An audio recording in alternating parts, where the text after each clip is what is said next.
কেউ যদি কারোর প্রতি জুলুম করেন, অবিচার করেন, অন্যায় করেন, তাহলে তার কাছে মাপ চাইতে হবে কি হবে না?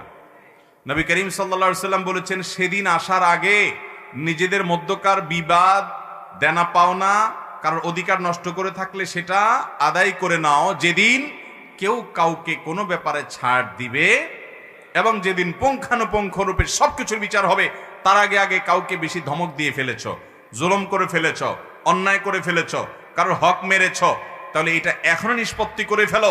তোমার নাকের ডগা নিঃশ্বাস আছে, মৃত্যু হয়ে গেলে এই সুযোগ তোমার আর হাতছাড়া হয়ে যাবে। বিধায় মানুষের কাছে মানুষের মাপ চেয়ে নিতে হবে। প্রশ্নকর্তা বলেছেন, মাফ করার মালিক তো একমাত্র আল্লাহ তাআলা, তাহলে মানুষের কাছে মাপ চাইবে কেন? এটা অন্তঃসার শূন্য কথা, সঠিক কথা নয়। কারণ আল্লাহ তাআলার যে হক, সেটা নষ্ট করলে সেটা মাফের ক্ষমতা একমাত্র আল্লাহ। কিন্তু বান্দার হক যখন আপনি নষ্ট করবেন, সেটা বান্দার কাছেই মাপ চাইতে হবে। স্বয়ং আল্লাহ তাআলা নিজে ওটা মাফ করবেনও না। মুসনাদ আহমদ হাদিসে আসছে, নবী সাল্লাল্লাহু আলাইহি সাল্লাম বলেছেন, আদ-দাওয়াবিনু ইনদাল্লাহি সালাসা, কিয়ামতের দিন আল্লাহর কাছে 3 ধরনের মামলা উঠবে। কয় ধরনের মামলা উঠবে? 3 ধরনের। এক ধরনের মামলা হলো, বান্দা যদি শিরকের অপরাধ করে যায়, আল্লাহ রাব্বুল আলামিন সরাসরি ওই ব্যক্তির জাহান্নামের ফয়সালা করবেন।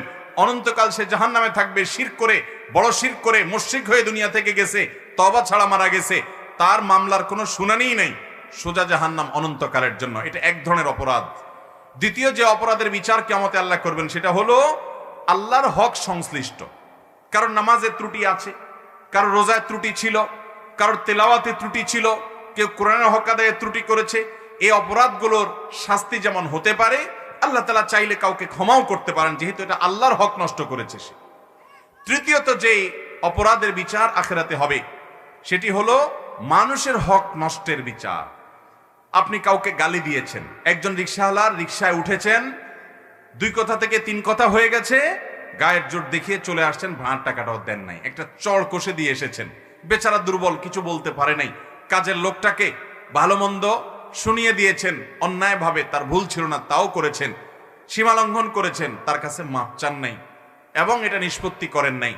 এরকম বান্দার যত হক আছে, আল্লাহ রাব্বুল আলামিন এই হকগুলোর সম্পর্কে কিয়ামতের দিন বান্দার কাছেই ন্যস্ত করবেন।